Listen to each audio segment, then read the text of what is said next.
ሃሎ ጋይስ እንዴት ቆያችሁልኝ? ዛሬ እስቲ ባበደ ሪያክት ቪዲዮ መጥተናል። ወደ ቪዲዮ ከመሄዳችን በፊት ይህን ኮርስ ቲዩብ ላይክ እና ሰብስክራይብ ማድረግ እንዳይረሳ። ባይ ዘ ዌይ ቪዲዮን ከወደዳችሁት ብቻ ነው ላይክ እና ሰብስክራይብ የምታደርጉት፣ እኛ ማንንም አናስገድድ። ቀጥታ ወደ ቪዲዮ እንሄዳለን። ቆሎ ተቆላ ካልን ወጥ ምን ሆነ እንላለን? ታቦካ ስማ ወንድሜ ስጃራ ትጠጣለህ? ትጠጣለህ? ታቦካ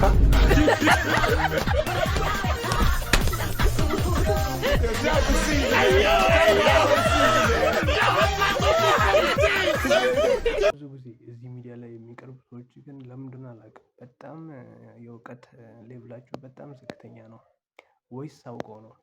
እስቲ ኮሜንት ላይ እናንተ ምልክት አስቀምጡልኝ። ቀጥታ ወደ ቀጣይ ቪዲዮ እንሄዳለን። ማታ ስትተኝ ምንድን ነው የምትለብሺው?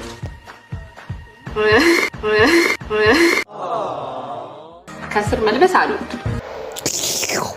ያለ ቲሸርት? አዎ በቃ ቲሸርት ነው ማድረግ። ላግኝሽ ማታ ማታ ላግኝሽ ማታ ማታ ሁሌ ማታ ማታ ማታ ማታ ላግኝሽ ማታ ማታ ላግኝሽ ማታ ማታ ሁሌ ማታ ማታ ማታ ማታ። ሚሞች ግን ይቀልዳሉ እንዴ የሚባለው በጣም ከባድ ነው። ሄኖክ ድንቁ ደግሞ በቃ በዚህ ነገር ፌመስ ነበረች ከትንሽ ዓመታት በፊት። አሁን ግን ቲክቶክ ላይ ያው ብዙ ጊዜ የሃይማኖታዊ ቪዲዮ ነው የሚያሳየው።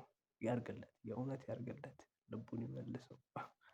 እስቲ ወደ ቀጣይ ቪዲዮ እንሄዳለን። አሁን Nuvola mula bitayo tenna una bitiage basuna balana Nue kogede zalana nuna sugidai baukundana Nuge timbaga ne menna imati shishini haraimana Zandai soko osara una motiage esgiditio ai koyati naita shullo awako sakataiga Elanga bolano tenna bitai bitiage tango shana godai አይ ቲንክ እዚህ ሰውዬ ቪዲዮ አይታችኋል ብዬ አስባለሁ። በትላንትናው ዕለት በጣም በሶሻል ሚዲያ ላይ ሲዘዋውር ነበር እና ያው የተባለበት ምክንያት ጓደኛው ልጁን ሊደፍር ሲል ነው አናቱን ብሎ በዛ ብልቱን ቆረጠ ምናምን የተባለው። አክቹዋሊ መጨረሻ ላይ ግን ነገሩ ውሸት ሆኖ ተገኘ። ውሸት ነው ተባለና ምንድነው ሲባል ያው በአንጀት ሊያስጠነቁል ምናምን ተብሎ ነው የተገኘው። አይ ዶንት ኖ። እስቲ እናንተ ደግሞ ሰፋ ያለ ኢንፎርሜሽን ካላችሁ ኮሜንት መስጫ ላይ አስቀምጡልኝ። ወደ ቀጣይ ቪዲዮ እንሄዳለን። እኔ በአንቺ ስቀና እኔን የመሆን ጊዜን ያቃጠልኩ አንቺን ለመሆን ስታጠር። ስለዚህ ለዚቻችን እድሜ የሆነ ሰው ፕሮግረስ እያዩ እንዲሆነ እያልኩ እየተደሰቱ እየተቃጠልኩ እየተበሳጨሁ ለምን ጊዜን አጠፋዋለሁ? አንተን በመሆን ቢዚ ከሆንክ የሌላው ጉዳይ ያሳስበው እና ብዙ ጊዜ ቅናት የሚመነጨው እግዚአብሔር ለቃየል ምን አለው መሰለሽ? ስለምን ቀና ስለምን ፊቱ ጠቆረ አለውና ምን አለው መሰለሽ? መልካም ብታደርግ ፊት ያበራ ነበር። ምን ማለት ነው? አንተ መልካም ከሰራህ የእሱ ሰክሰስ አያበሳጭም፣ የአቤል መስዋዕት አያበሳጭም ነበር። አዎ ይሄ ጀነራሊ ለሁላችንም ነው የተናገረው። ቃየሎች ባቤሎችም ስለበዛ ነው ለሁላችን ይሆናል። እኔ ጓደኛዬ መኪና ሲገዛ የምናደደው እኔ መኪና ስለሌለኝ እሱ ከመግዛቱ በላይ እኔ ያለ መኖር ጫና ሆኖብኝ ለምናደደው አይደል? ቢኖረኝ ግን ምንም አይመስለኝም። ያ አክቹዋሊ በጣም ትክክለኛ ሀሳብ ነው። ቅናት በጣም መጥፎ ነውና ወደ ሌላ ነገር አሳልፋ ትጥላለች ይባላል። በተቻለ መጠን ሁላችንም እንስራ። እየሰራን ደግሞ አምላካችንን ብናመሰግን ደግሞ ሞር የተሻለ ነው። ያው ቅናት መጨረሻው ጥሩ አይደለም ዋናውና አንቅናላለሁ። ወደ ቀጣይ ቪዲዮ እንሄዳለን። ሁላችንም ከምንሞት በሰላም እንጠጣ።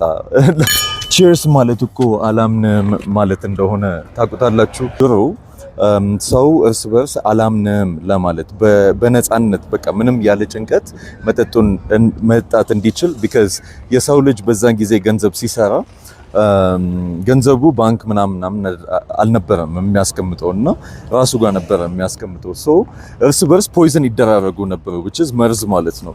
ሶ እንደዚህ ከዛም በኋላ ሰውየው ከሞተ በኋላ በቃ ብሩ ይወሰድበታል ማለት ነው። ሶ ከዛ ምን ተባለ ይሄ ቺርስ የሚል ካልቸር ኢንትሮዱስ ተደረገ። ቢካዝ ቺርስ ሲደረግ ፊልም ላይ ምናምን እንደምን በጣም በኃይል ነበረ ቺርስ የሚሉት እና እንደዛ ሲደረግ በቃ መጠጡ በቃ ኦቨርፍሎ ያደርጋል ወይም ከዚህኛው ብርጭቆ ወደዛኛው እንደዛ ይቀላቀላል እና ሶ ያ ማለት የኔ ብርጭቆ ላይ መርዝ ካለ አንተንም አፌክት ያደርጋል፣ አንተ ላይ መርዝ ካለ የኔም አፌክት ያደርጋል።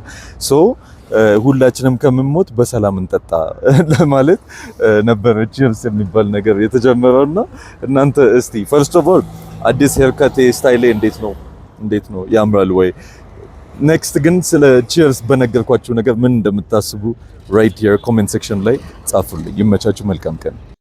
ቺርስ የሚለው ሀሳቡ እንደዛ ነው። አክቹዋሊ አብዛኛው ፒፕል አያውቅም ብዬ አስባለሁ እና ቺርስ ፎር ፓስ ታይም የሚጠቀሙት ለዚህ ልጁ እንዳለው ፐርፐዝ ነው። አሁን ግን ያው አንድነትን ማጠናከሪያ ነው። ፕላስ ደግሞ ቺርስ የሚለው ቃል ስድስተኛ የስሜቱ አካል ነው ይባላል። እሱንም እንድታውቁ ብዬ ነው።